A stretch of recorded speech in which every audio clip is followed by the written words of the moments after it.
جوشیده ای دوران ما، یک تنم، یک جان و یک رو با وطن. خلق باشد قوه ایمان ما، افتخاری ما وطنداری است. وطن ابتکاری هر وطنداری وطن.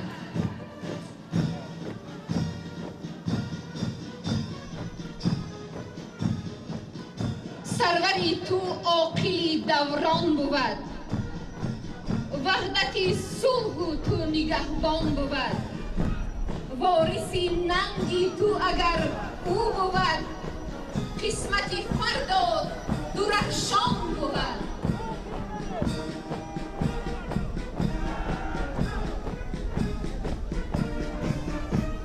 برگ و سازی کائنات از وحدت است. برگ و سازی کائنات از وحدت است. اندرین عالم حیات از وحدت است.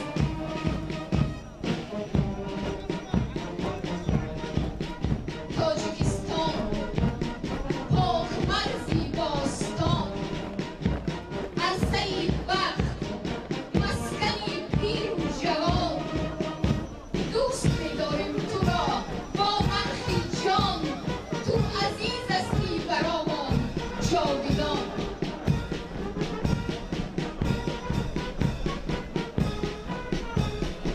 ننگ تویی، آر تویی ای وطن، وقتی مددگار تویی ای وطن.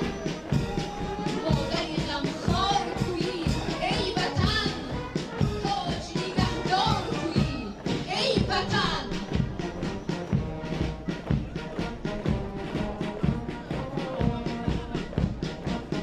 برغم دشمنان تو وطن دلاوریم، برای زادگان تو زخش بگذریم. برای وحدت و مقدسات پاک تو و حفظ خاک تو رهی امید بسپریم. دفاع مرز و بوم خاک تو قرض ماست.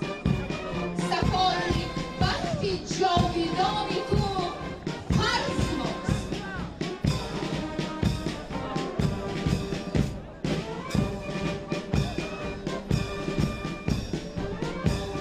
مبارک باد در این سرزمین هنگامه وحدت.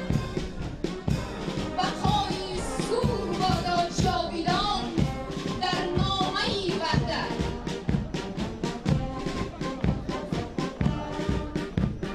وقت می‌خندد به استقبال ما، می‌شکوفد غنچه اقبال ما. مهر ملت را به وحدت آورد، حفظ سازد وحدت استقلال ما.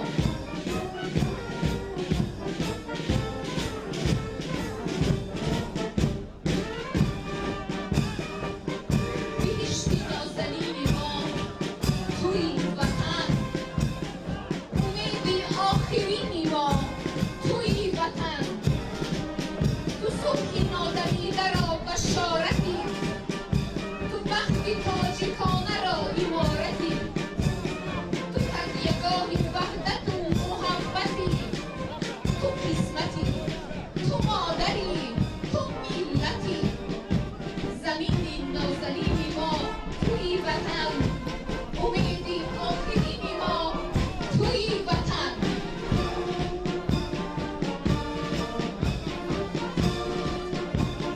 اما وحدت وطن را از رهی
با شما هست